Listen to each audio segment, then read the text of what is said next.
Peut-être pour finir finalement, au-delà de ces réformes qui sont menées, nous pensons à l'Union, c'est un peu le sens de notre message dans les journées de rentrée, qu'on est effectivement, le risque c'est de considérer qu'on est dans un climat tellement dépressif qu'il n'y a plus aucune marge de manœuvre, qu'il n'y a plus aucun levier à activer. Or, à notre sens, c'est justement parce que le système se referme qu'il faut activer un certain nombre de choses. D'abord, nous sommes convaincus à l'Union qu'il faut continuer à porter une parole forte sur les besoins de la population et sur les réponses aux besoins de cette population. Et que nous devons essayer de le faire de la manière la plus unitaire possible. Parce qu'on est dans des systèmes de mise en concurrence qui tendraient à ramener chacun sur son précaré. Si nous allons dans cette direction, si nous nous replions sur nous-mêmes, bien évidemment nous serons moins forts dans le débat avec le décideur.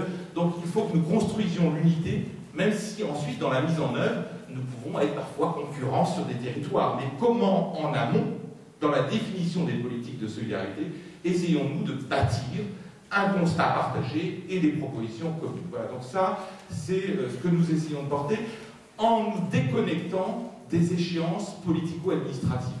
Parce qu'on voit bien que parfois on a attendu le top départ des décideurs pour qu'ils élaborent leur schéma, pour qu'ils élaborent leur VIAC, en nous laissant que quelques semaines pour réagir. Donc si on attend que le décideur lance le mouvement, on n'est jamais dans le temps, en fait, de la concertation, de l'apport. En tout cas, on est moins force de proposition lorsqu'on a peu de temps pour la construire.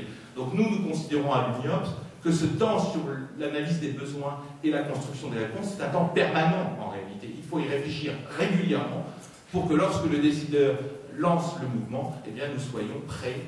Voilà. Et dans une alliance entre pouvoir fonctionner, et que dans d'autres secteurs, on a des associations qui sont parfois représentatives que des usagers, et dans d'autres qui sont à la fois représentatifs des usagers et porteurs de réponses. Voilà. C'est bien dans l'alliance de la parole des usagers et des porteurs de réponses que nous devons essayer de peser sur les décideurs publics. Donc voilà, je crois que ça c'est extrêmement important pour nous, sachant qu'au demeurant, dans la réforme qui se construit actuellement, on voit bien que dans certains secteurs, on a des lieux de concertation qui sont institués, qui vont devoir fonctionner, et que dans d'autres secteurs, on n'a pas de lieu de concertation. Et nous disons finalement, lieu de concertation ou pas lieu de concertation, même si nous, à l'Union, nous essayons de nous battre pour qu'à chaque fois on ait des lieux de concertation, bien sûr, organisés, mais nous disons, même s'il n'y a pas de lieu de concertation, nous devons quand même porter cette parole sur les besoins et sur les réponses à la population.